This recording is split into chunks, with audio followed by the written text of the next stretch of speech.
पांढऱ्या मुळांचा विकास चांगला होतो, कारण की याच्यामध्ये नॅचरलता ह्युमिक ऍसिड आहे, नॅचरल आहे, ते टाकलेलं नाही आहे, ऑलरेडी त्याच्यामध्ये आहे.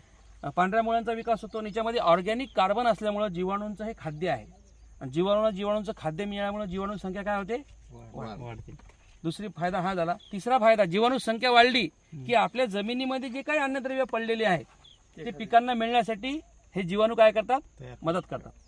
त्याला पिकांच्या मुळांच्या कक्षेपर्यंत आणण्याचं काम देतात, म्हणजे जेवण डायरेक्ट तोंडापर्यंत नेऊन देणे. जीवाणू तयार करते मोठे.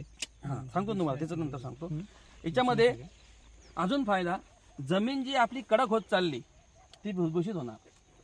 जमिनीचा जो पीएच वाढत चालला तो पीएच नॉर्मल येणार. जास्त खतं टाकले की आपल्या जमिनीचा पीएच वाढणार, कडक होत चालली. आणि जास्त खतं टाकले की जड धातूचं प्रमाण वाढणार. तर जड धातू आपल्या पिकामध्ये येऊ देत नाही. जड धातू पिकांच्या मुळांच्या कक्षेपासून दूर नेण्याचं काम